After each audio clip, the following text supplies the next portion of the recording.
Hi வணக்கம். எப்பவும் ஒரே மாதிரி டிஃபன் செஞ்சு போர் அடிக்குதா? அப்போ அடை கார சட்னி செஞ்சு பாருங்கள். சப்ஸ்கிரைப் பண்ணாதவங்க சப்ஸ்கிரைப் பண்ணிக்கோங்க. வீடியோ பிடிச்சிருந்தா கண்டிப்பாக லைக் பண்ணி கமெண்ட் பண்ணுங்கள். ஒரு டம்ளர் நம்ம புழுங்கல் அரிசி சாப்பாடு வெடிப்போம்ல, அந்த அரிசி நான் எடுத்திருக்கேன். இட்லி அரிசி இருந்தால் கூட இட்லி அரிசி எடுத்துக்கலாம். கடலைப்பருப்பு 1/4 டம்ளருக்கு கொஞ்சம் கூடுதலாக எடுத்துக்கோங்க.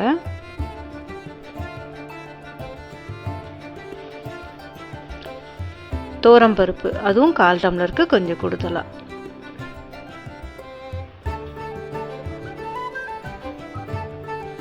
மீதி இருக்கிற பாட்டுக்கு நம்ம உளுந்து சேர்த்து இந்த அரிசியோடு கலந்து கழுவி ஊற வச்சிடலாம். 5 ஹவர்ஸ்க்கு மேலே ஊற வைங்க.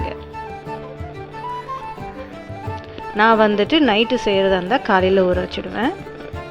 காலையில் செய்கிறதா இருந்தால் நைட்டு ஊற வச்சுடுவேன். இது 2ஆக பிரித்து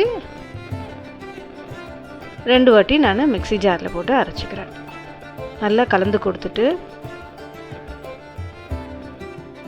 1/2 மூடி தேங்காய் கீனி, அது கூட காரத்துக்கு ஏற்ற மாதிரி காஞ்ச மிளகாய் போட்டுக்கிறேன்.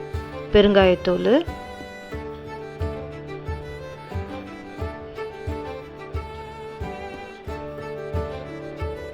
இது எல்லாத்தையும் நைஸாக அரைச்சிட்டு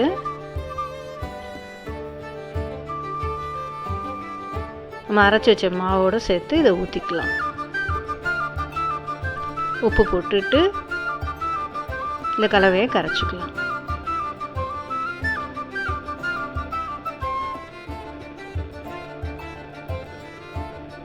இது புளிக்கெல்லாம் வைக்க தேவையில்லை. ஸோ ரெடி பண்ணிவிட்டு நம்ம இமீடியட்டாக செய்யலாம். ஒரு பேனில் கொஞ்சமாக எண்ணெய் விட்டுட்டு கடுகு தாளித்து கடலைப்பருப்பு, வெங்காயம்,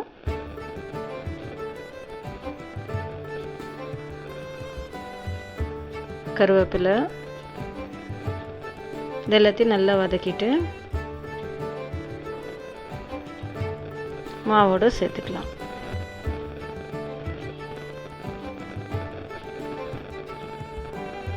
இதை நல்லா கலந்து கொடுத்து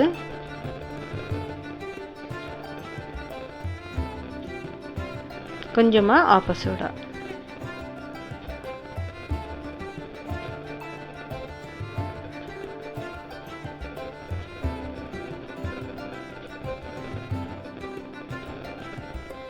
எல்லாத்தையும் நல்லா கலந்து கொடுத்து தோசைக்கல்லை சூடு பண்ணி லைட்டாக கொஞ்சம் எண்ணெய் தேய்ச்சிட்டு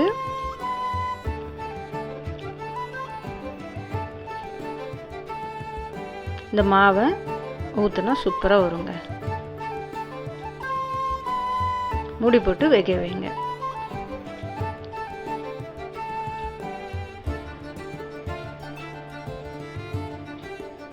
எடுக்கிறதுக்கும் எவ்வளோ சூப்பராக வந்திருக்கு பாருங்கள்.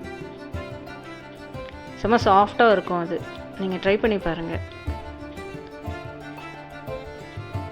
ஃபஸ்ட் டைம் ட்ரை பண்ணும்போது ஏதாவது தப்பு பண்ணியிருந்தீங்கன்னா நெக்ஸ்ட் டைம் ட்ரை பண்ணும்போது கூட ஈஸியாக வந்துடும். ஸோ விடாமல் ட்ரை பண்ணி பாருங்கள். அதுக்கு ஒரு கார சட்னி பண்ணிடலாம். கடலைப்பருப்பு, உளுத்தப்பருப்பு, வேர்க்கடலை, காஞ்ச மிளகாய் இதெல்லாம் எடுத்து வதக்கிக்கிறேன். நல்லா வதங்கினதுக்கப்புறம் மிக்ஸி ஜாரில் மாற்றிட்டு வெங்காயம், தக்காளி இது 2த்தையும் வதக்கி வச்சுக்கிட்டேன். ஆல்ரெடி அது வதக்குனதோடு நம்ம தேங்காய் சேர்த்து ஒரு கிரைண்ட் பண்ணி எடுத்துக்கலாம். கூட புளியும் சேர்த்துக்கணும்.